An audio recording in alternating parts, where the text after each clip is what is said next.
thought. Sorry. What? No, okay.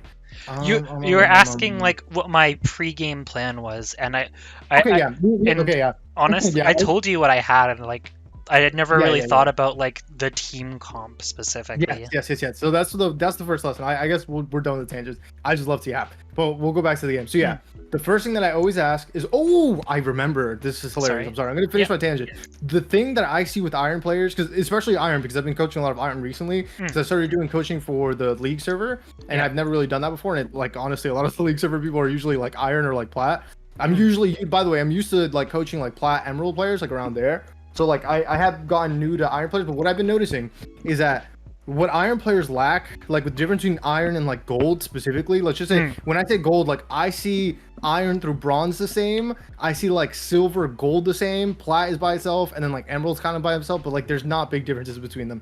But the biggest difference is that like Iron players, I feel like aren't even like thinking about things that are important, and it's not because they're dumb, it's just because like they don't know how important certain things are. And I feel like Gold players are thinking about things that are important, they just have a horrible idea of it, or like are just completely wrong, but the fact that they're thinking about it affects their gameplay. So the first thing that I always start off with, and what I think is extremely important and what will lead to other things being a lot easier in the game, is a game plan for the game. It doesn't matter what role you are. I don't main top, by the way, but I swear this will be useful. I main ADC, but it doesn't matter because every single person in the game should have a game plan for the team comps, for themselves, for how you want to win the game, how you want to carry the game. This like relates directly to what you want because you want control. And I believe if you can get good at these things, that is what will be your control. Like, to be completely honest, solo queue is like the most uncontrollable environment. So I think control is going to have to be a very abstract thing that you're going for here, because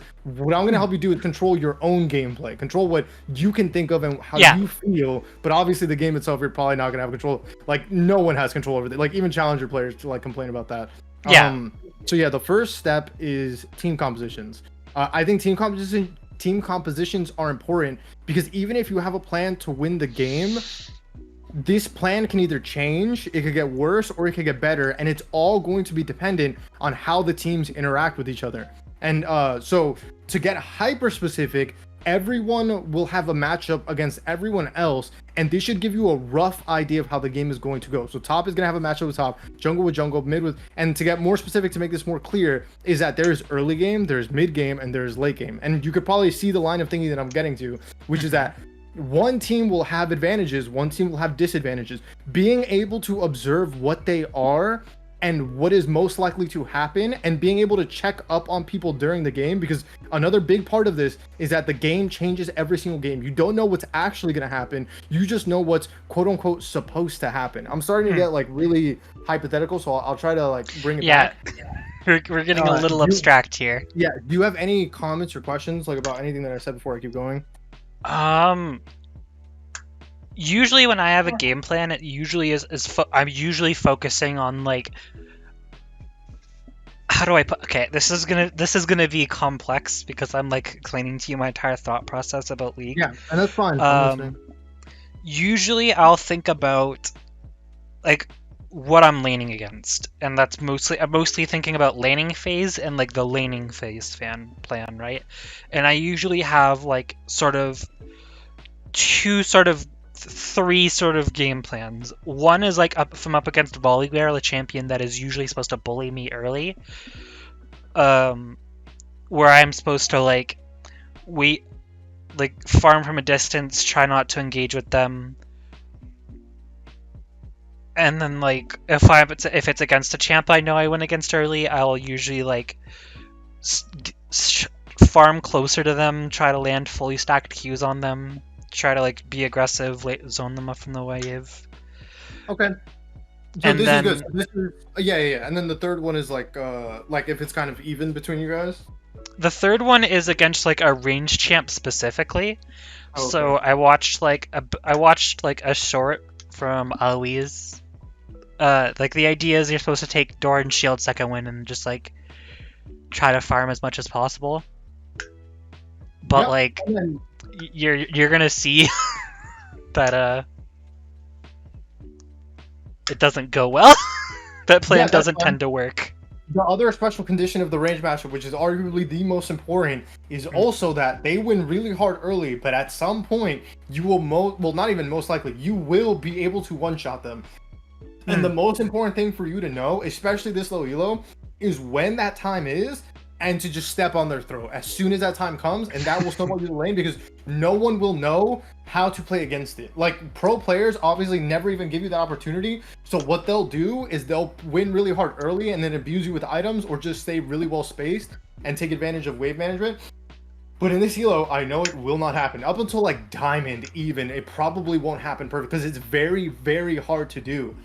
Because at the end of the day, kiting, staying max range, wave management, all of that is 10 times harder than Gwen pressing Ghost and then R, right? And then if you're even helped with them, like, they're just dead. So that's the other part of that.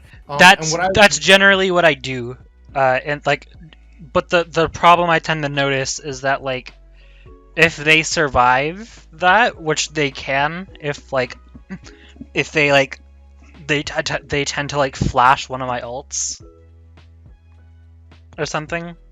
Yeah.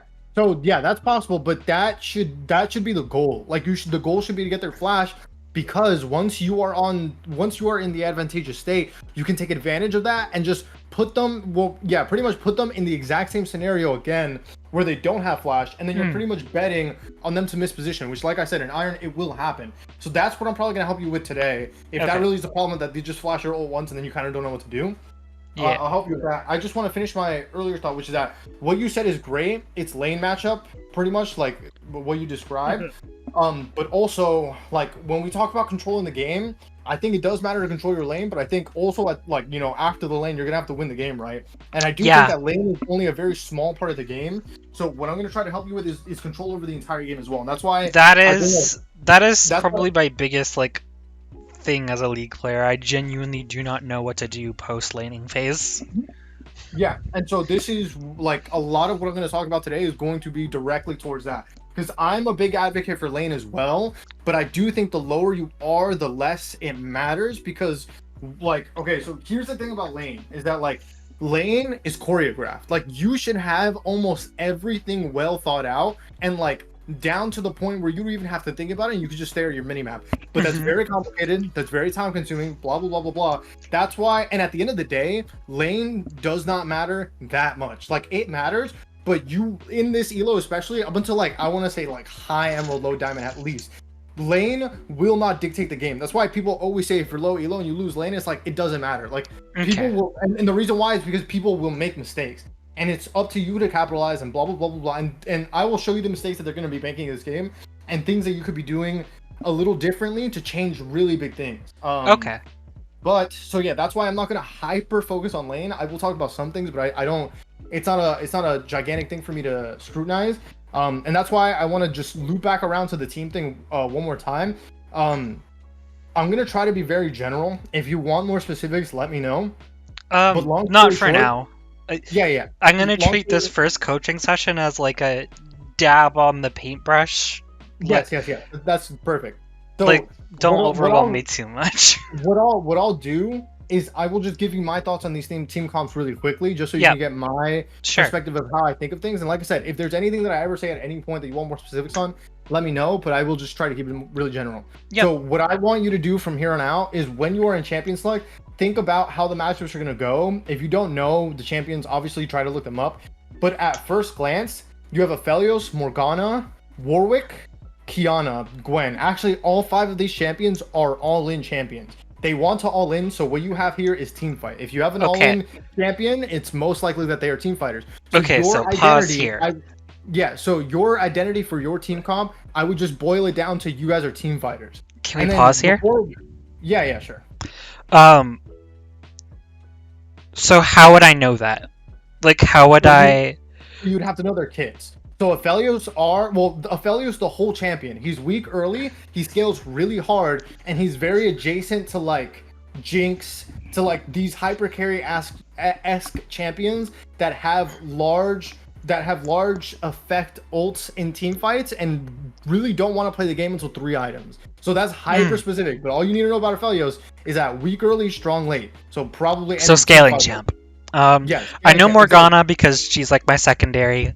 I know Warwick because I've played them enough times. I cannot tell you what Kiana is. Yeah, and I mean, like, the important part here is, like, regardless if you know them or not, you just need to know their important abilities. Morgana, it's R, that's a team fight all. Warwick, it's R, that's kind of a team fight all. Kind of not, but, like, he's a team fight champion. Yeah. Kiana, she's a mid lane AD assassin, and her ult is the ult where she pushes people, and if it hits a terrain, the entire terrain, the entire perimeter of the terrain explodes and stuns people. So long story short, she can pretty much get a 5-man stun by herself and do a bunch of damage, so she's a team fight champion. The other team, give me one second, so it's Volibear, team fight, Senna, Poke, but also team fight, Nila, all in, which is team fight, Kog'Maw, he's hyper carrier like Aphelios, team fight, and then Hui, who's a control mage, which is also team fight. So you guys are both team fights, so boil it down even faster. The way that this game is going to end is someone will probably win the team fight. This is where things start actually becoming useful, because now that we know that, you could get to the next layer, which is how do I win the team fight? Again, I'm not going to go into specifics, but from first glance, what I'm going to say now is that Nila is pretty much ADC Katarina. She's going to run in no matter what. Gwen probably does not want Nila to run on top of her, because I am not a Gwen main, but I think Gwen's best, most impactful thing she can ever do is flank and use her R on multiple people and kill them. Because she can pretty much kill anyone if she gets the jump on them. And if they're not... What is Gwen's counter? I guess if they're not, like, bruiser MR champions. Because she kills tanks. She kills ADCs because she one-shots them. Yeah. Control mages, she doesn't have to be too afraid of because you have your W. And like I said, if you flank, I think this is the best thing the champion can do. I'd say Gwen's weakness, personally, at least from my perspective, is like CC. Yeah, exactly. Yeah, but CC will only happen if they see you coming, so that's like no flank, and also if you fuck up your W. Because if you're out of range of their CC and they throw CC at you, all you have to do is press W and then you dodge the CC, and then it should be fine. But also, that's why, like, I never want to see a Gwen run in front of her team at the other team. Because what they're going to do if you press W is just walk away or run in and then CC you. And unless you're 10-0, it's going to be very, very hard to play that. That's the problem with Gwen. I guess that's her counter, is that she's very squishy. So if you mess up, you are dead.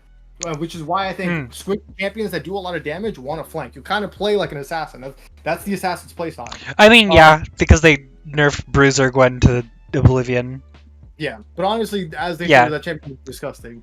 And then, okay, so now that we know our game plan is to team fight, their game plan is to team fight, you want to, so this is going to be a little more advanced, but you want to look for weaknesses in their team comp for your playstyle. You are an assassin Gwen. They have 3 ADCs. They are extremely squishy. The way that I see this game is that if you ever get a behind or to the side of them and can get like 2 of them in your R, you will blow them up instantly. You probably don't even need to use your third R, and then you can save the third R to fight the rest of their team.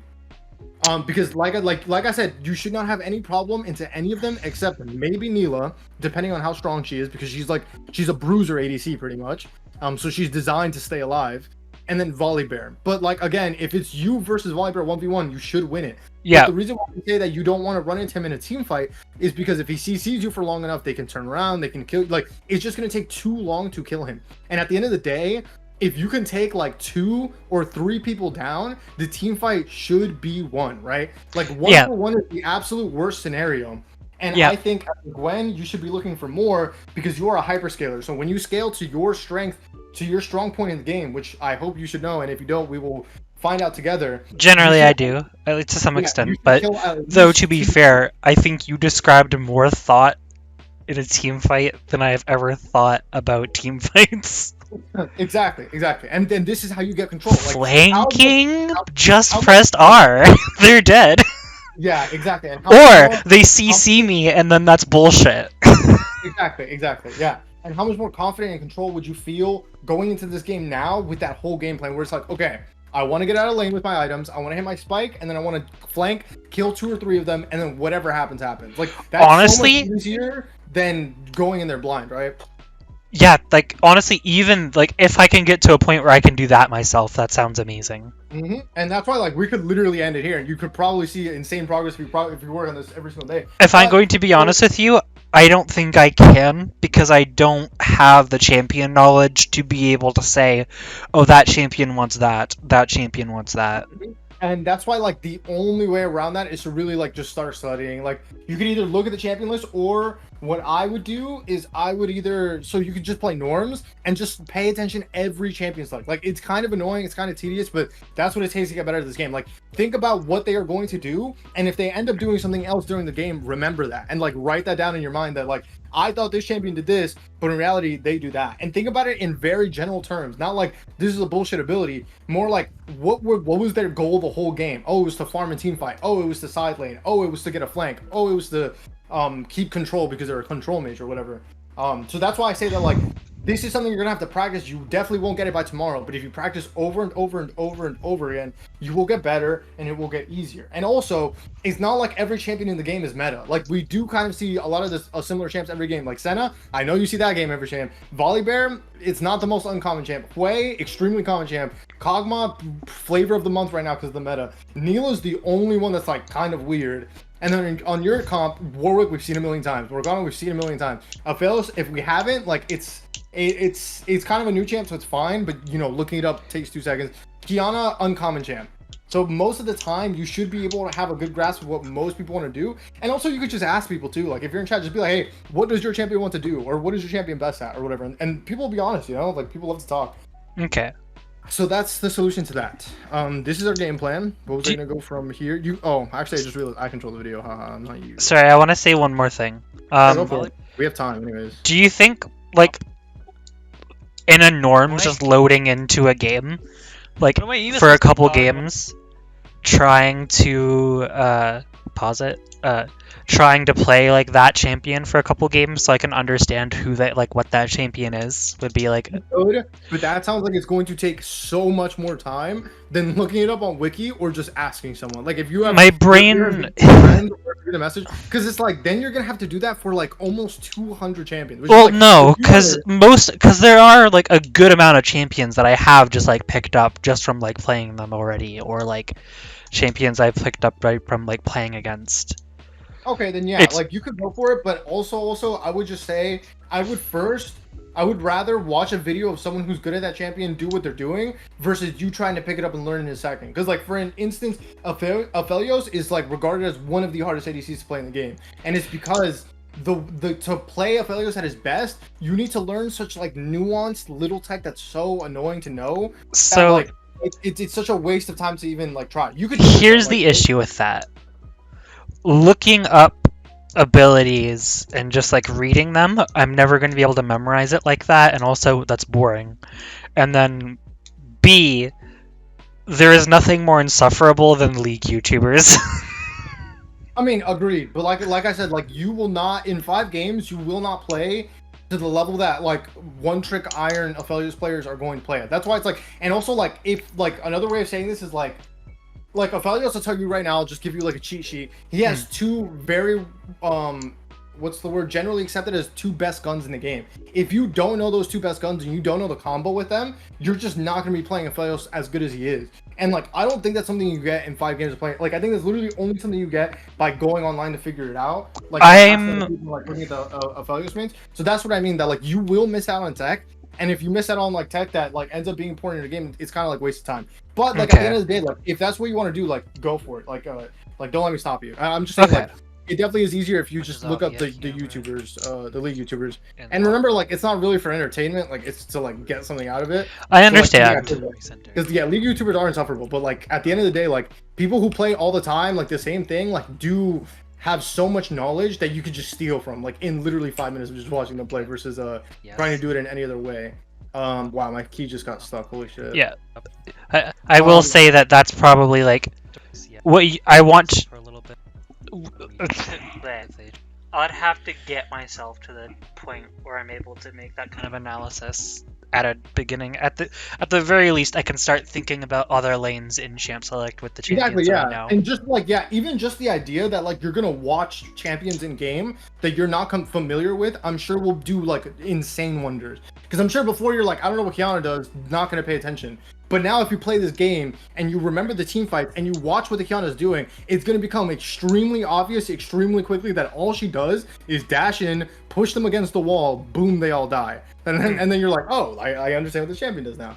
And part of Okay. it is because this Iron player who's probably played Kiana a bunch of times or is a Smurf is good enough to like have gone to that level. Blah blah blah blah. Let's start with the lane. So like I said, I'm not gonna put big focus on the lane. I'm just going to drop like nuggets of really good knowledge when it comes to like wave management, what you're doing, what you're positioning, blah blah blah. And we'll just see like Can I tell you? Sorry, pause one more time.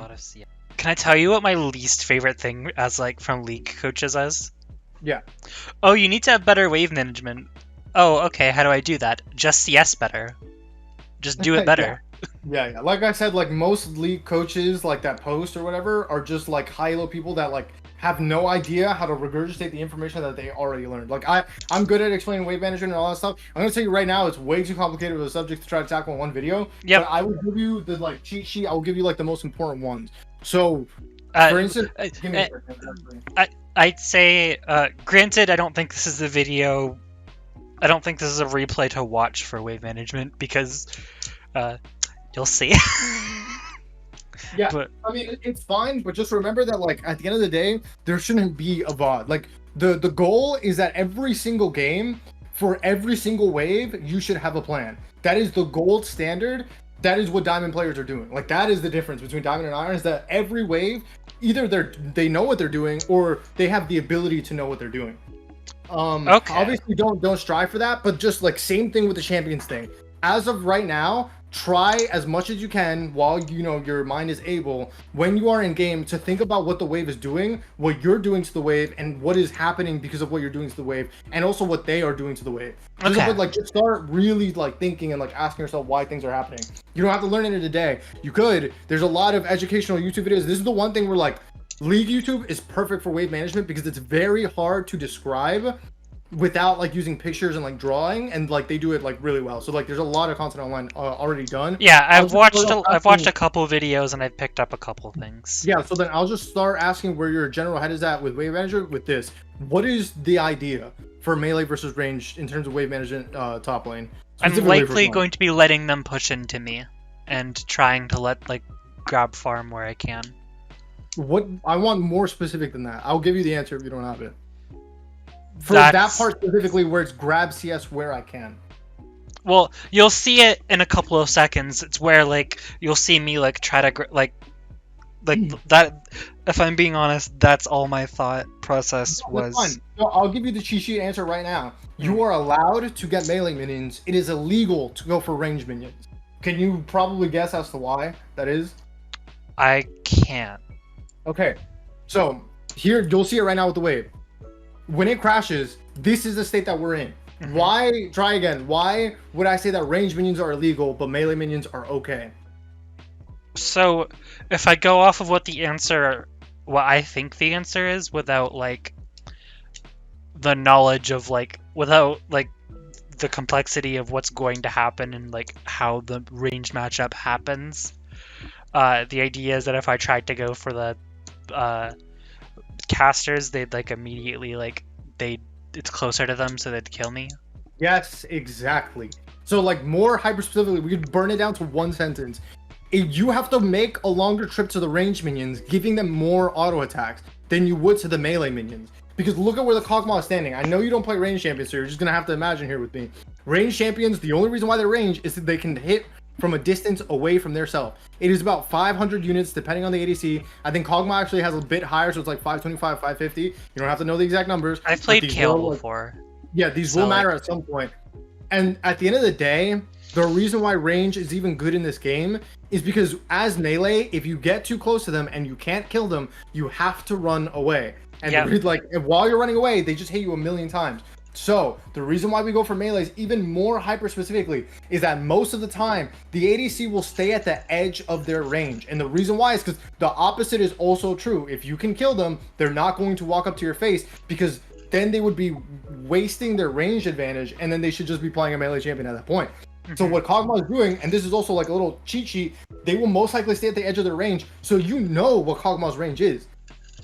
And if you imagine it, if the melee minions are at 1 HP, you can go up, take one auto, walk away, and he max gets one auto attack on you. And that is always worth to get a minion for 1 auto attack, 'cause that's like what, 16 gold or something like that, versus going up to a caster. He can hit you on the way to the caster, he can hit you while you're walking away from the caster. That would be like 3 to 5 autos at least. If he has lethal tempo, it could proc his lethal tempo, he could get even more, he could all in. It just gets really messy really fast. If you go for the last hit on the melee and he uses an ability to slow you down, he's max getting like 2 or 3 more minions. And also, if he chases you into your wave, the minions will aggro on him, and we know that the earlier the game, the stronger the minions. So this is how the matchup, like, this is a very easy way to look at the matchup.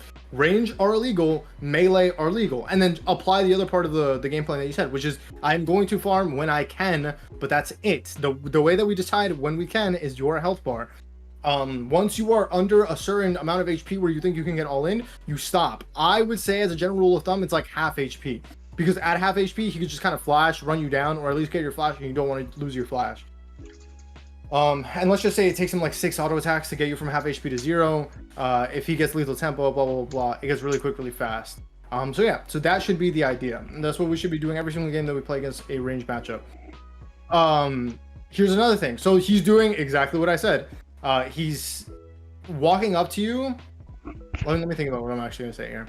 I actually don't even care about the range matchup anymore. What I'm going to talk about now is going for level 2.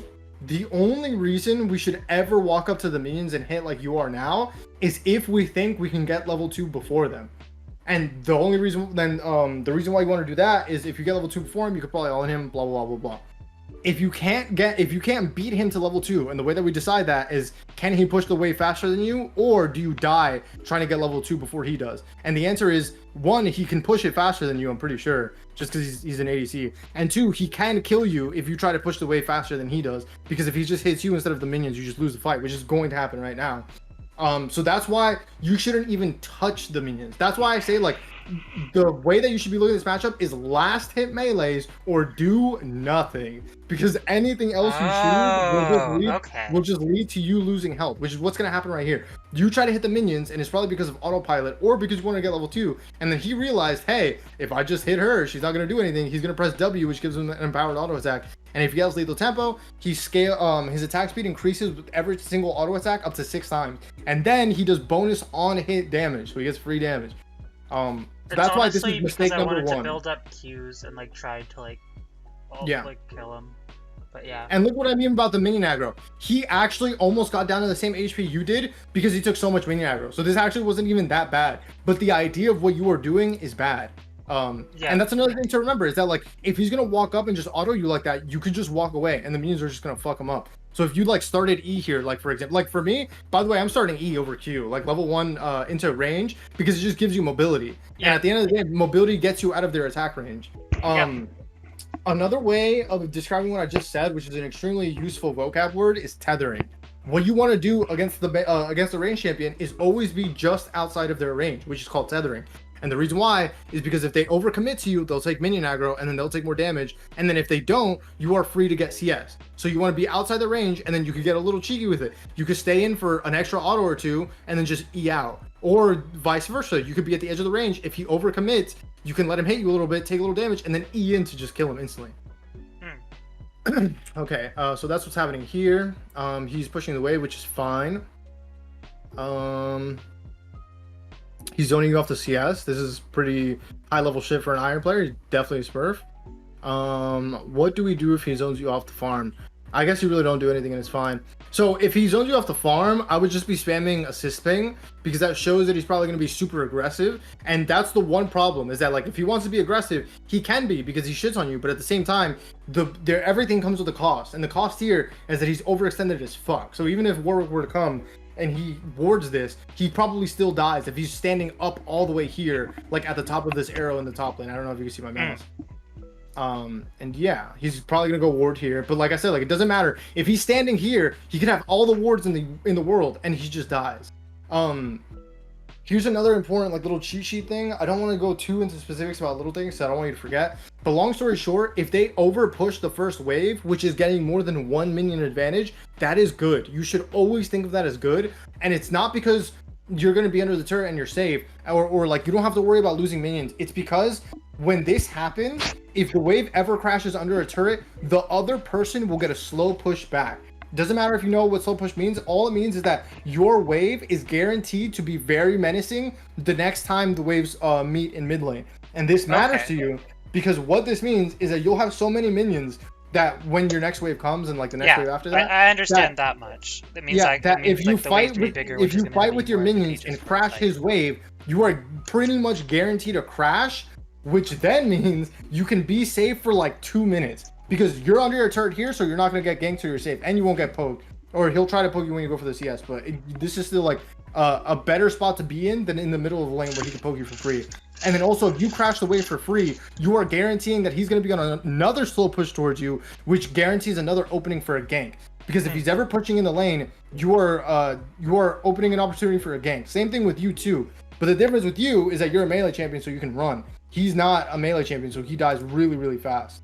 So I'm very happy in this situation because I'm like, oh, this is going to stall my wave. The next wave is going to come. It's going to be a stacked wave. I'm going to be able to crash it. And then he's going to bounce back. And then he's going to be in a bad spot for a gank. So all you got to know is that if he over pushes the wave, good. Because when your next wave comes, you're going to push it really hard. And then you're going to spam the jungler and be like, hey, he's going to be really gankable in like 30 or 45 seconds. I'll tell you when it is. And this is good to... You can start killing the minions as well. It's fine. I'm trying to think. Yeah, this is pretty... I think you could just leave the minions alone, especially when he crashes like that, because you really just don't want to lose your health. The most important thing in a top versus range matchup is your health bar, and the reason why is because that's the only deciding factor whether you can all in him or not. Because when you're low enough, he can just take the fight and just kill you. But if you're full HP, he can never take the fight and kill you. Okay, so I should be prioritizing like my health bar over farm? Yes, 100%. It does not matter if you go down CS. It does not matter. As long as you're not like 40 to 50 CS down, you're fine. 10 to 20 CS is completely fine. Because remember, you are pretty much guaranteed a kill if you play everything right, get your timings right, get your bases right, and get your items.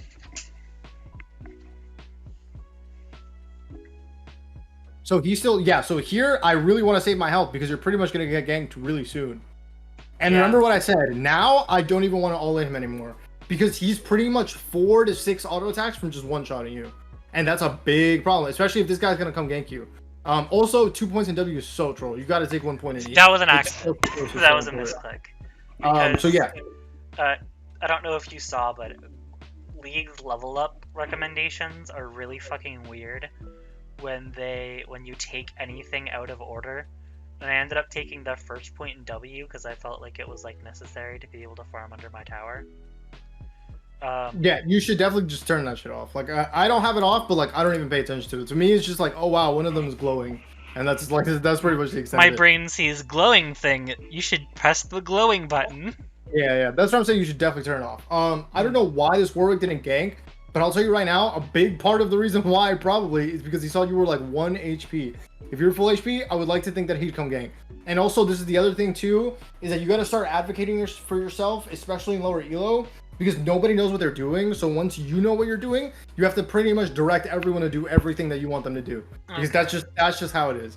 So like, usually, yeah, that's why I mean, like having to ask I'm for spamming games. assisting. I'm spamming it because he should be coming top with the free kill. And I wouldn't blame him. I would blame you for not telling him what to do, because that's just the mindset that you have to pretty much get into. This, I think, is fucked. Like, at this point, I don't think you should be here anymore. Like, I would get these 2 minions, base and TP, because health is the only resource that matters to you. Because another way to think about this is if you're level 4 and you're full HP and he's still trying to do this shit on this wave, if like, let's just pretend your health bar was full, I would E in Ghost and already kill him. Because this is the other part of like range versus melee, is that you have to know when you can all in him. The reason why I say you can all in him now and not at level 1 is for one reason only: levels. Levels give you strength, and more importantly, they give you ability points. The ability points make your ability stronger or give you more access to your kit. Gwen's kit helps her stick onto people with lower cooldown on her E, and helps her all in people by giving her more damage on her Q. And your Q is insanely important because it scales with your passive, right? So it's like every point in Q is more important to you than, like, let's say Darius getting a point in his Q, because his Q and his passive do not interact with each other, but yours does. So the more damage your Q does, the more your passive is going to do. It's exponential.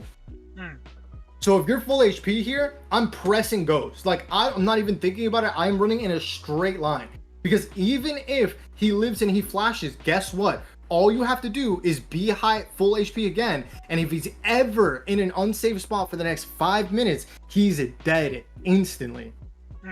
So this is how you have to start playing the range versus melee matchups. Find out when you're strong, and then step on his neck. And don't be discouraged if he flashes, and then you're like, oh no, now he's not gonna die, because this is fucking Iron. So at some point, he will miss position because playing range champions is really hard.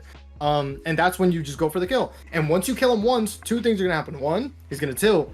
2, you're gonna have wave management. And once you have control of the wave management, and you can pretty much always make it so that he's in this position, you know he just dies perma. Imagine when you get 6. Imagine how much easier this gets when you get 6. Because my plan, you have to be a little vigilant. You have to press ghost. You have to press E. You have to run at him. But when you have 6, it's like the range of fucking Orianna Q. Like, it's super, super, super far. You could miss and still probably kill him. What else was I going to say? And yeah, like, if he gets boots, it doesn't matter. If he gets 6, it doesn't matter. Why? Because he's an ADC. Like, ADCs are so useless. They only have one thing, which is their range. And I'm pretty much just trying to teach you how to use everything in your disposal, from game IQ to wave management, social IQ from forcing your jungler to gank because they have no idea what they're doing, and also like abusing your character's kit, which is what we should be trying to do every single game, even when you're against melee matchups as well. Yeah, I'd say the biggest thing I'm learning here is, like, instead of focusing on CSing in a ranged matchup, I should be focusing on preserving my health and then looking for an all-in opportunity.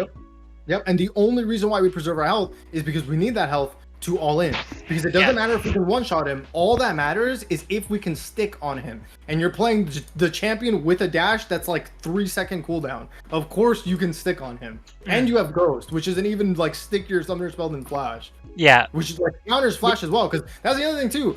I'm pretty sure if you do what I said, like even right here, you're full HP, I would ignore minions. If you Ghost at him, I don't even think he gets out with Flash. Because I think your E cooldown comes up again quick enough, which just kills him. It was like, he just super Omega fucked.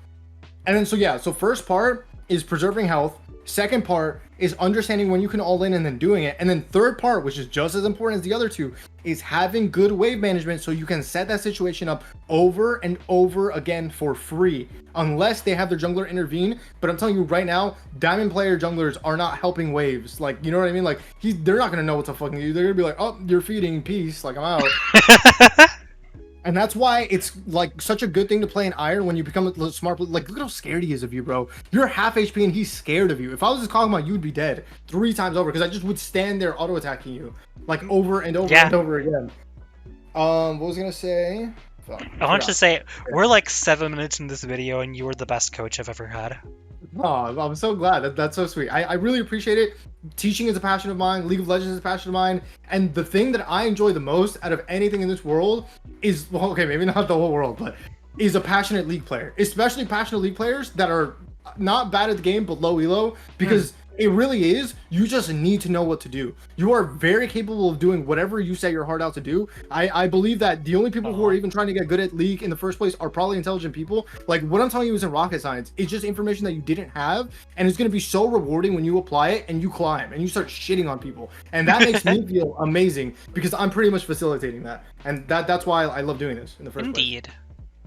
Okay, so yeah. The unfortunate thing is I won't be able to market my videos as Hardstuck Iron anymore. Damn. Literally, yeah. I mean, bro, there's a lot of elos. Like, I'm sure it'll be Hardstuck Bronze, Silver, Gold. You'll go through the whole year. You'll just change the elos to the next one. True. What was I gonna say? Okay, so here's the other part about range versus melee. Once things go bad, things go bad. Because, like, right now, if you were to ask me, I've noticed it's been my biggest problem with League, is that you don't ever feel okay. You feel amazing or miserable. Exactly. That's actually, like, a big game thing that I try to tell people Iron as well, too, is that, like, this, like, what I love, I heard, like, some caster give this parallel. I love that, like, this is not football. Like, no matter what, in any time during football, you can always come back. There's nothing stopping you from coming back. You could be 100-0, and you can make whatever amount of touchdowns you need to do, because I can't do the math. But in this game, when you are in a disadvantageous state, the opportunities and options to get ahead or even diminish. like one by one by one by one. And that is an extremely important thing to know because there's not a lot of things in life that are like that. So that's why it's like once you get this through your head, it becomes much more don't make mistakes, quote unquote, don't in. With the way fucking overgeneralized version of what I'm trying to say. Versus I need to know how to win. I need to know how to get advantages. I need to go how to blah, blah, blah, blah. Because I'm teaching you how to get advantages. But I'm going to tell you right now, the reason why people don't say anything when they're coaching Iron or whatever, and they're like, oh, don't in, is because at the end of the day, if you focus more on not making mistakes versus doing good things, you will climb. And it's because that's how this game works. You get punished more for your mistakes. And if we know that the lower the elo you are, the more mistakes you make, all you have to do is just not make as many mistakes as the other guy. And as long as you do that, you will most likely be in good positions. You'll most likely get leads. You'll most likely get whatever. But that's a very boring way to play the game. I think it's a very lazy way to play the game because I think and that's why a lot of people make fun of diamond players, because at the end of the day, all diamond players are just really, really big scaredy cats. Like they just don't do anything because they've been rewarded for so long for just not doing anything that they got way too used to it. And that's why I never teach that first. And that's why I enjoy when people say that they want to be aggressive first, because playing aggressive is the harder way to play League. But like I think all of this is important. I think all of this is like useful, and I think all of it can be fun because I have fun playing defensive. I have fun playing aggressive as well too. But I'm not harping too much on it because you didn't tell me you wanted to get a gold. You told me you wanted to know how to like think, how to have control, and that's why I love that. Because the people who are just like, oh, I want gold for the skin, I want plat for the skin, then it's like, okay, yeah, just donate, like donate here, here, and here because you're doing this, this, and this. And they're like, okay, bye, and I'm like, okay, bye, and then like we just move on. See, I like what you said. I stepping on their throat. That's what I want to do. Yeah, literally, yeah. I was watching like pro play, and that's like what Akash was saying today. I was like, yeah, that's literally what it feels like. Is that like you just step, like when you have an advantage, that's like a very common theme. That's like things that pro teams have to practice, which is that like when you have an advantage, you have to be able to be aware of it, because when you are aware of it, you can step on their necks and just end the game. That's how people end the game in 20 minutes. That's how people that's like super coordinated, like beautiful League of Legends. But like the idea still applies here. You have to know when it is time to step on this Kog'Maw's neck and when it is not. You didn't know that, and that's the only reason why you're not like 1 or 2-0 up right now with his TP being down and his flash being down, and then like with your first item, I don't know what fucking Gwen builds, like Lich Bane or whatever first. Nashor's Tooth. Nashor's Tooth, yeah. Well, the component, not the entire, because you're not gonna get 2k gold in like 2 minutes. But yeah, usually blasting wand early is like exactly, and blasting wand. Usually I feel strong if I get like blasting wand before my opponent has their first. Like, this is another really big thing that I like to emphasize, especially to people who are new to like learning the game, is that like League has a butterfly effect. So the same way how I said, when you do bad things, it gets really bad really fast. When you do good things, it gets really good really fast. It's a lot easier to be confident when you have a blasting wand in your inventory and he has like boots of speed, like not even tabbies, like just boots of, like, you know what I mean? Like, yeah, all you need to do is just, and that's why I think early game is so important, because if you do things right from the beginning, it makes the rest of the game easier for you.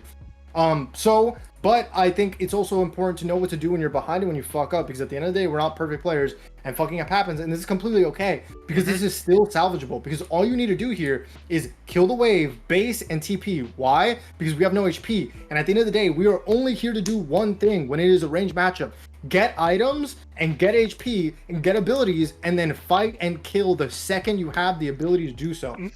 Another big reason why you need to do this is because when ADCs get their items, all it's going to do is require less auto attacks to one-shot you, and that's a big problem, because it's a lot easier to kill someone when it takes them 25 auto attacks to kill you. It's a lot harder to kill someone when it takes them 5. You know, like, we've all played against the Fed Vayne. Like, at a certain point, you can outplay all you want. If she gets 3 hits 2 times, it's over. If she has Bork already. I think I had like one of the games where I won, quote unquote. Like, the game was said victory, but I did nothing. Yeah, I know. Yeah. Where that happened, and I was just like, I think it might even be the second game that I sent you, which was the most infuriating experience of like being stomped on all lane, and just like there's like a Vayne. They're not even all that fed in comparison to me, but they ended up. Yeah, and I think I ended up dying under the tower just trying to farm. Yep. Oh. I mean, if he gets executed. Oh, yeah, we had to trade. We actually traded here, actually. Yeah. So bad by him. I would be very happy if this was me, by the way. I'd be like, holy shit, he gave me 300 gold. I don't care if he got 300 gold, because, like, as long as he doesn't, like, that's the other thing about ADCs is that their items are very expensive. So like if we fuck up early, it's not the end of the world because he's gonna come back with a recurve, and like you come back, you know, with blasting one at some point. Yeah, you definitely get it with this. Oh, I get blasted one and like at least like the mini sword. Yeah. So yeah, remember if you fuck up early, not the end of the world. Just remember and blow TP. Like who cares if we have TP or not? You're not gonna TP to bot to do a play. Like you're not gonna TP to bot to go to dragon. Like you may be that type of player, but you're not. Like you know what I mean? Like I'm we're not. there yet. I tend to. I think of League as a 1v1 game where I'm playing against my opponent, top laner, and there's like there's like a mini map that shows like 4 other people doing whatever the fuck. Yep. And if that's the case, then TP should be used selfishly. So that's why, like, I will say, rip that TP early if you're against range and you lose HP. But also, let's just add one more note in there: when you have enough gold. So you could have done it when you have just enough for blasting one. You could wait for the boots if you really want to, but in theory, you could get dove. This isn't gonna happen in Iron, but at some point you're gonna have to care about this. Typically, you could get poked in the turret. And yeah, so that's why, like, in this situation, I would just say back when you have enough for blasting wall, TP back, and then go back to the original plan. So this is a pretty good clip. I'm gonna try to speed things up because now that I've said things, you could kind of just connect it to what I was saying before. I don't like what you're doing here because we're last hitting. If you remember what I said a long time ago, if he ever shoves it to your turret, at some point it will bounce back. This is the bounce back. You have like 2 waves pretty much together. So the idea is that we crash this as fast as possible. 1, to avoid the gank. 2, because if he's here contesting the wave, he's just going to auto attack you, and we want to protect our HP. So if we can hit the minions as fast as we can to lose the least amount of HP, that's definitely the goal. Here, you just end up last hitting, and more importantly, when he starts challenging you, a very important thing happens. You run away. I'll tell you right now, this Kog'Maw is a smurf. I know he's a smurf because of what he does here. We can't see what he's doing with the wave. But long story short, he freezes the wave. Nobody in fucking Iron knows how to freeze the wave. And that's very smart of him to try to do. I think he fucks it up at some point. But the point here is that if you press W and just hit the wave, you cause, like, this is the OP thing about Gwen. You can just press W. And he will have one of 2 options. Walk into the W to push you off the wave because he doesn't want you to shove it under the turret because he knows it'll bounce back and then he'll be vulnerable, which he should never do because if he does that, you should just one-shot him. Or 2, he backs off and lets you do whatever you want, which is to shove the wave under the turret. And that's what we want to do. So remember that that's the one OP thing that we can do on Gwen that other people can't do, is if you are pushing in a wave and they're trying to contest you, get into the most center as you can of the wave and press W, and don't leave the circle because you know it'll move with you if you leave the circle. Yeah. And the reason why is because you're pretty much like daring him to walk up to you to contest the wave, and if he does, he just dies. Like you don't even have to rip R, you could just do half of his HP, and then like he's not gonna regen that back. He doesn't have lifesteal. So at some point later you could just kill him. But we don't do that. He freezes. You don't get, so this is bad wave management. So you don't get the bounce back, which is like the most valuable thing that you can have. And then, also butterfly effect. But let's look at it right now. If you shove this wave in, if he contests you, he's half HP. You shove the wave in, and guess what's happening? Grubs. What do you want to do when Grubs is up? You want to shove the wave anyways. So this is like a 2-in-1. You can shove the wave and go to Grubs. If you shove the wave and go to Grubs, Kog'Maw will stay under the turret because he doesn't want to lose CS because that's the only way ADCs function is with gold. If it's 2v1, you kill the Volibear, congratulations, you pretty much just won the game. Like, at that point, this ward will be ahead, the Volibear will be behind, you're ahead, the Kog'Maw's behind, they're gonna get pissed at each other because this is Iron and they don't understand anything. Like, it's the butterfly effect. You get rewarded for doing good things. But instead, that doesn't happen. Volibear gets the grubs, nothing really happens. You lose your HP again, somehow, I have no idea. I think because you walked up to the wave again, I guess, for no reason. Because again, like, why do we want CS here? Like, I don't really care about the CS if it means you have to trade your HP. Especially if you don't have your W, which you kind of used it and then you walked out of it like instantaneously. So yeah, okay, can I explain what my thought process was? Yeah. I was already being like really oppressed off of the CS, so I was like, the reason I was slow pushing is because I wanted to make sure I got as much CS as I could. And I thought that like letting the wave come to me and not like fast pushing it would be the best way to get the maximum number of CS. Yeah. While I could. That's understandable, but like yeah, and then that's why we learned today that like that'll never work because I'm actually really glad that you went against the Smurf Kog'Maw because you probably would have had that idea reinforced against a shitty range top player.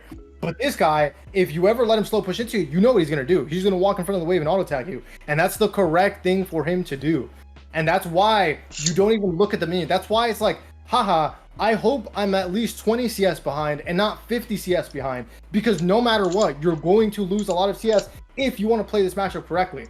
And if they are playing it correctly. And he's playing it kind of correctly as up to now. Because if he's allowed to walk up and auto attack you, he's always going to do it. So yeah, that's why we don't ever slow push. You will always just hard push the wave, or you don't even touch it at all, and you only get the melees. That's why it's like, yeah, just think about it like that. You are pretty much not allowed to touch the minions. What else was I gonna say? Oh yeah, because if they slow push into you, and like, you know, you think because, you know, the wave is on your side, you're safe, he's just gonna walk in front of the wave and auto attack you. So, but like at the end of the day, you could also bait that into a gank if you want to get super like high level and shit like that, which is a very easy bait to do. But like I said, to do that, you gotta know where the work is, you gotta use your assist pings, and you gotta hope that he trusts you. But if he does it once, he'll probably do it a billion times. So what were you gonna say?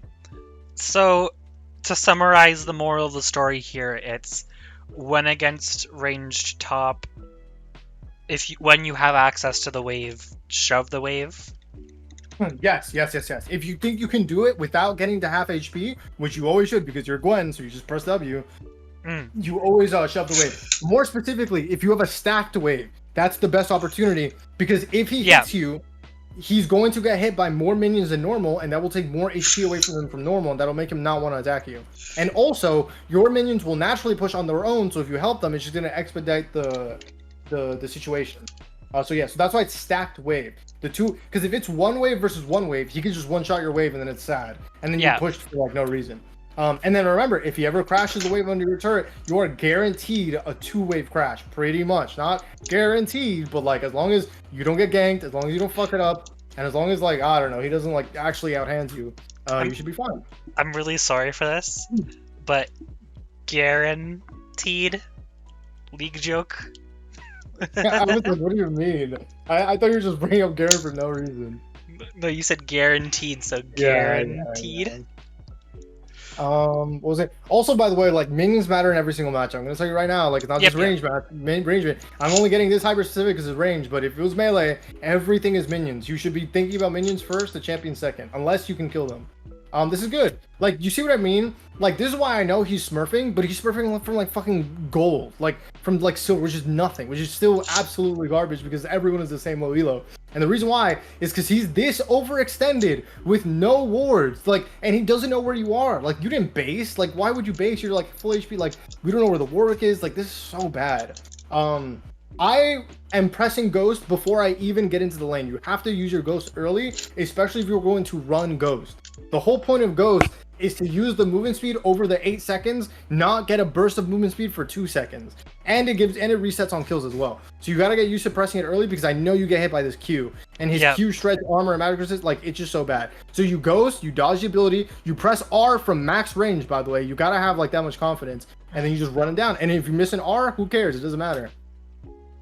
Yeah, like, E first is so troll. Or at least, like, if you're gonna E first, use it to dodge the skill shot. Don't use it to close the distance because you have your R and your Ghost. Like, we're pressing Ghost when we're already in front of his face. You know what I mean? Yeah, this is just a matter of like me. I've been playing Gwen for a long enough time where I've developed bad habits with her. And I would say that my biggest bad habit with her is that, like, I use my E to, like, start engages always. Like, instead of, like, and so a lot of the times you'll notice that, like, whenever I do an engage with someone, or like whether or not I can even fight someone depends on whether or not I can use my E to get onto them. And that's part of why I don't really tend to have a lot of quote-unquote sticking power, because I've already used my E just to get close to them. Yeah, horrible. Also, this isn't even like a champion-specific thing, because like I said, like, if you Ghost into the lane, you won't even feel the need to press E, because you're going to be like, oh, I just run into his face. And if you play Ghost Jungler, like, you know, like, I don't know what you play, but the whole point is that, like, if I play jungle, it's usually Morgana. Yeah, and there's just like what was I gonna say? Like this all will like a lot of what I'm gonna say is going to come back to the same point, which is that we are not being mindful of the situations on like an analytically advanced level. Like it is just what's going through your mind is like, oh, he's overextended. I'm just gonna somehow kill him. But I want that to change into I'm going to ghost. I know he's gonna press Q. I'm gonna dodge that, or you dodge the slime shit because it slows you, and that will not let you kill him, right? Yeah. You will also want to hit R at max range because ghost plus hitting your R means they are super fucked. Like there's so much a difference in movement speed.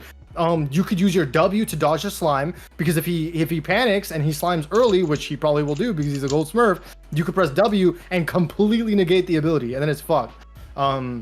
Because you're low health, I would prioritize his Q because it shreds your armor and magic resist, which means that he needs to take less auto attacks to kill you. Yeah. But you get where I'm going with this. It's just we need more mindfulness when it comes to literally every single thing in this game. Don't be daunted. Don't actually go into a game and try to be mindful of every single little thing. Take it one by one. Just let this sit in your mind the next time you're gonna do something, and if you fuck it up, you're gonna be like, maybe if I go back to the VOD, I'll probably find an opportunity to use my abilities better, my positioning better, my summoner spells better, whatever. Yeah. Because you deserve to die here. I'm glad he killed you. Fuck you. Actually, it's pretty sad because he is a Smurf, and like this is unfair. But this is good because it gives the most perfect opportunity to learn. Because I don't want you to learn how to play against Iron players. I want you to learn how to play like a Challenger player. So this is so good because this is overcoaching for an Iron player, quote unquote. But that's why, like, I don't like to coach people based on their rank or for a certain rank. I like to coach them in the hopes and idea that they want to become Challenger. And the only reason why we use the word Challenger is because that's what we consider as like the highest tier, the most advanced thinking and learning. But at the end of the day, anyone can think like a Challenger and play like plat, bronze, whatever the fuck. And that's the cool thing about this game. It sucks that like solo queue is not about that, and it's about like other really dumb things like consistency and like not making mistakes. But that's just the hand that we're dealt. You know what I mean? The game is not perfect. Yeah, I think like I said before, my goal isn't necessarily to hit a certain rank. It's to have control. Yeah. So here, I'm glad you have good instincts. You have the wave. You're like a little strong. I think he still probably shits on you to be complete, especially when you don't have R. Like I think he just wins this completely. But at the very least, I'm not EWing. Just press E and walk at him. If he ever stops to auto attack, you know it's over. And if he doesn't stop to auto attack, then you can keep walking at him for free. The W just fucks up your whole game plan because then you can't dodge abilities once you walk out of the E. You lose armor and MR, and more importantly, you get afraid and you want to walk back. Because right here, they're like, why aren't you running at him? But then it's like, oh, you don't have E. You just use your W. You still don't have R. It just like it's very fucked, yeah. Another one of the bad habits is that when I press E to engage on someone, I'm pressing W as well. Yeah, bad. We got to use our W to dodge skill shots or give you the armor and MR because the armor and MR he gives you is ridiculous. Yep. So it's fine to do it when he first auto attacks you. It's not fine to do it. Blah blah blah blah. This is fine. He's probably gonna slow push out of it. I don't trust him to hold the wave there. At some point, you're gonna. I saw have to him get off freezing, camera, so I'm bro. like, okay, I'm not getting anything out of being in lane, so I may as well go farm. I don't know if you heard me, but like at some point, you're gonna have to get off of lock camera, bro. Like I don't know what he's doing with the wave, which means you don't know what he's doing with the wave. So that's actually one thing that I've been experimenting with. I just got a new gamer mouse, so I'm like, one of my mouse buttons is the recenter, one of the mouse buttons is the lock and unlock, so I can like that is something I've been experimenting with. Okay, that's good. I just don't know what to look for. Okay, so yeah, so then that's why you got to learn wave management through the YouTube videos. Because what I would look for is I would look at him hitting the wave and I'd be like, is he trolling or is he smurfing? And the way that we decided is, does he have a 3 to 4 minion advantage so that he can freeze? Is he not hitting the minions and only last hitting? Or is he just hitting the minions to just hit the minions? If he's hitting the minions, just hit the minions. Or if he doesn't have the 3 to 4 minion advantage, I now know that he's on a slow push. I now never have to look at him again until it matters. So like here when the wave crashes, and then you can look somewhere else. Also, the moment you told me I should be sorry, the moment you told me I should be looking at the Kog'Maw, I was like, oh, I probably should have checked to see when they were breaking the freeze. Yep, and then also to look at like your ward, also look at grubs, also look to see if it's a good TP or not. Obviously, play top lane. Like lock camera has to come off, but it's fine. You already know that. Wow, I mean, is he 90? So yeah, bro, like he is a smurf. 90 CS at 11 minutes. That's literally like 8 to 9 CS a minute, which is crazy. But it's because you let him have it. and he's a Smurf, but he's not. And like also like that's why I'm so glad that he's a Smurf, because you can see that even Smurfs are fucking garbage. Like he overextended it so hard. There were so many times you can kill him. I'm sure you could still kill him in this game because of how many mistakes he makes. And that's why it's like it doesn't matter if you Smurf. Like it doesn't matter what rank you are. Like everybody's so shit unless you are really good at the game. And that's why Smurfing is cringe. And I don't ever Smurf. Smurfing is so bad. Unless like you are literally just giving up on the game or you're doing it for learning. Because I Smurf to learn, but that's literally it. Yeah, I would just rip it. Like if the game is this bad, I would just rip an R just because I want to see if like I'm gonna kill him or not. So I would just E in his face and R, because again, remember where his positioning is on the lane. He's way overextended, and that's how you think about range versus melee, which is that when is he overextended to the point where even if he flashes, he doesn't get away. And for Gwen, it's not that far because your RCC is really hard. So even if he's in the middle of the lane, I'm considering that too far. Obviously, your Warwick's in a gank, so you can wait for that as well. And your TP's coming up, so even if you die, you can just TP back. And remember, like, once the game is like, once you're like 0-2, once they're this strong, like, it doesn't really matter if you die 1 or 2 more times. Like, it's already fucked. Like, CS isn't gonna change anything. Yeah, that's good. So, like, the first question that I would be asking myself if I was you is that, like, I killed them pretty easy. How... Well, you should have, but it's fine. He flashed. And this is where it's like, it's fine if he flashes because you should be able to just dodge and leave. The only reason why you can't is because he got a million fucking CS and he has a million items. And he was still so close to him dying. Also, if he has less items, you would probably be able to have more time to run at him. Your E is up in 3 seconds. You probably live if he auto attacks you 2 more times if you don't give him any kills and you don't give him all that free CS. And then you still kill him here, where he has a 2-level advantage over you, bro.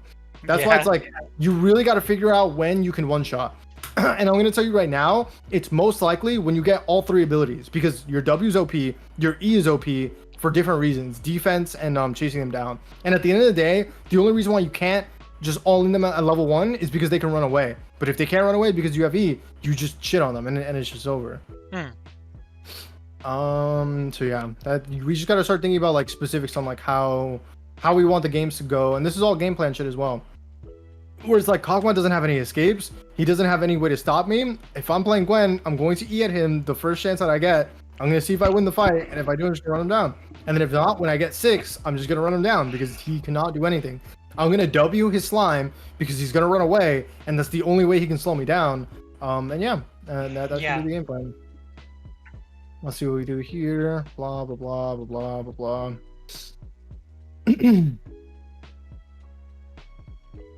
Yeah, and also remember, like, if they're gonna shove every wave, just call for your jungler. Yeah, you're getting fucked now. Yeah, and like, just rule number 1, we have no HP, we should just base. Who cares about the turret? You know, it's over. You came way too late, Warwick. Fuck off, bro. I'd be so mad. I'd be like, bro, you are 14 minutes too late. Yeah, I was thinking, I don't, you have it muted. I'm pretty sure I said I muted you like 10 minutes ago. You want to go even or ahead, and you want to guarantee that this happens every single game, and the only way that you guarantee it is by learning your matchups, learning wave management, blah, blah, blah, blah, blah. Yep. And the reason why you want that is because you want your items on time or ahead of time. And the only reason why you want that is because if you're going to play a scaling champion, the whole point is to get your strong items so that you become strong and then abuse it by doing whatever your champion wants to do.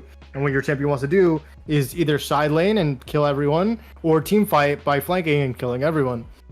So that's why we want to be even or ahead, and that's why if I'm ever behind on Gwen, I'm just like, yep, this game is over, and it's my fault because of whatever reason that happened.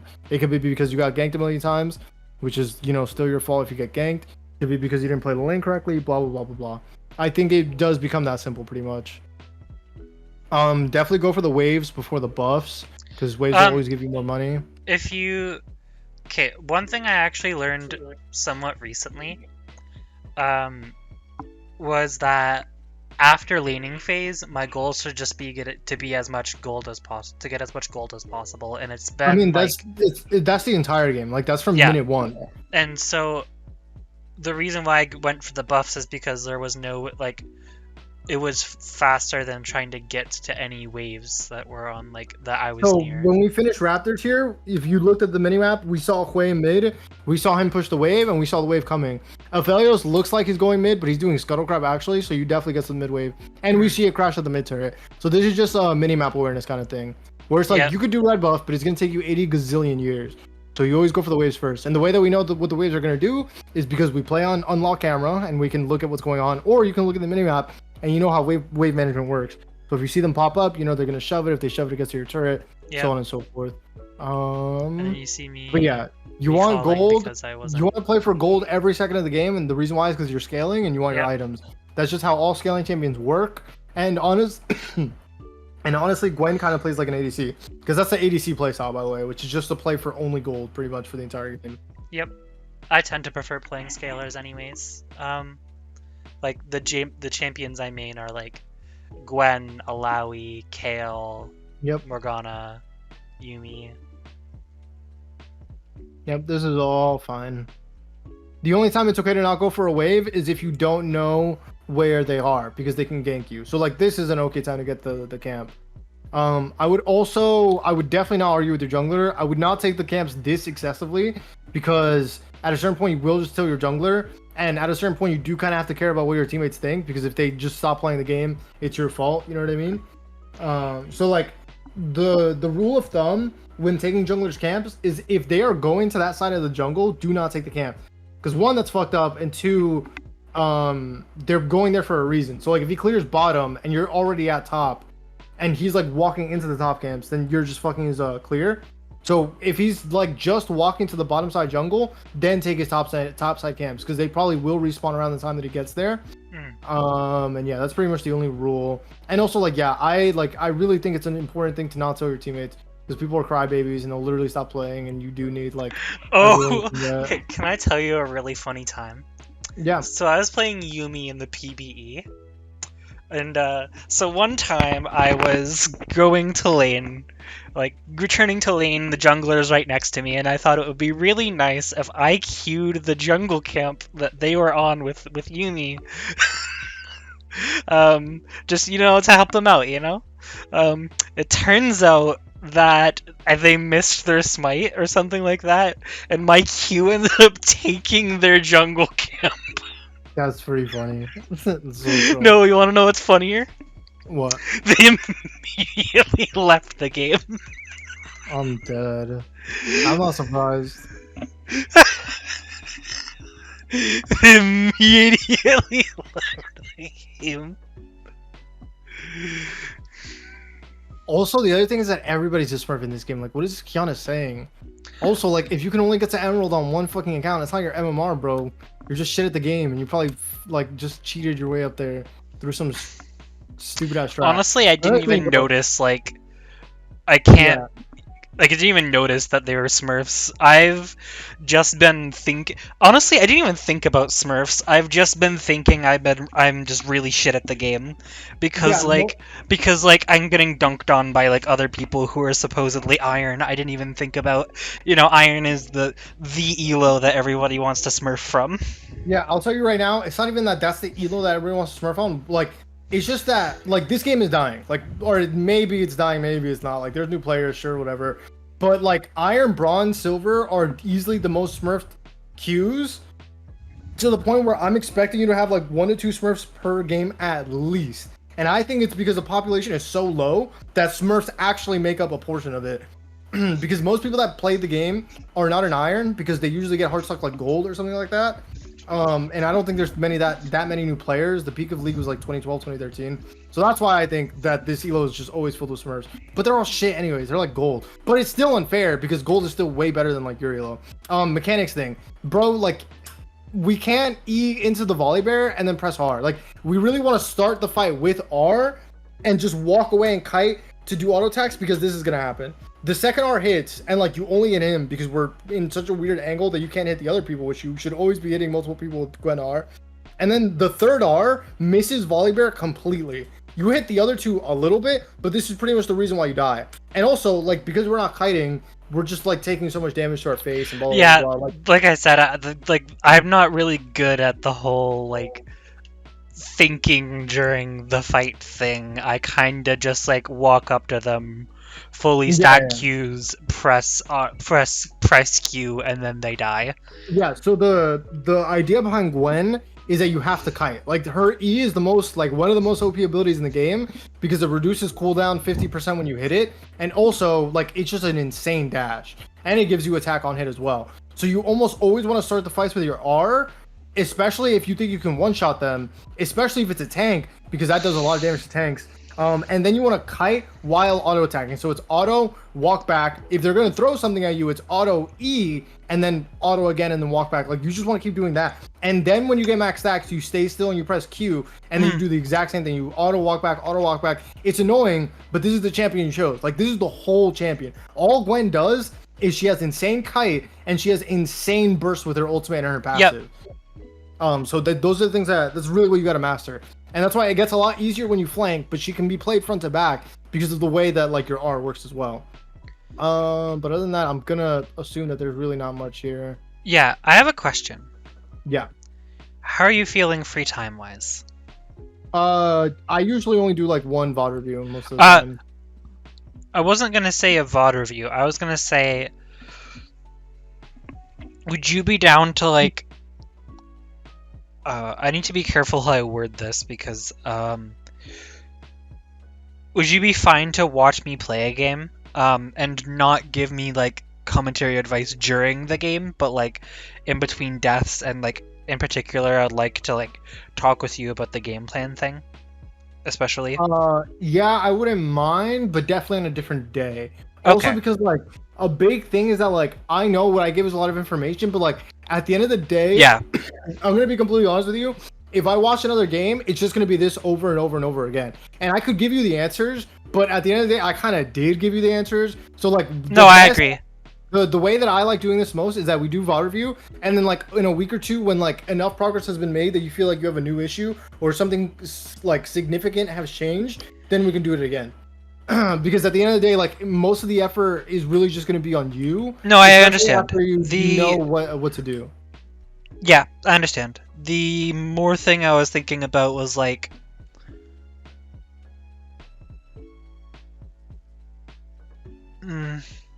no, yeah, you've given me a lot to like munch on. Yeah, literally. So yeah, like it's gonna take a lot. Like if you want to master the things that I was talking about, it's going to take like months, like an insane amount of time. That's why it's like you probably will see so much improvement. You'll probably be able to figure out your own stuff just on your own. The only thing that I can give you that you can't get on your own is like, what does this champion do? That's literally it. But like I said, like you got the wiki, you got YouTube videos, and also like you could practice it on your own. You could pay attention to what they're doing in the game and VOD review. I just really highly recommend VOD reviewing your own shit from now on, and just trying to remember what I said, because even if you don't remember all of it or even just a little bit, like I'm sure it's going to be so much more valuable for you to do that now than it would have been if you VOD reviewed before we were like on this call.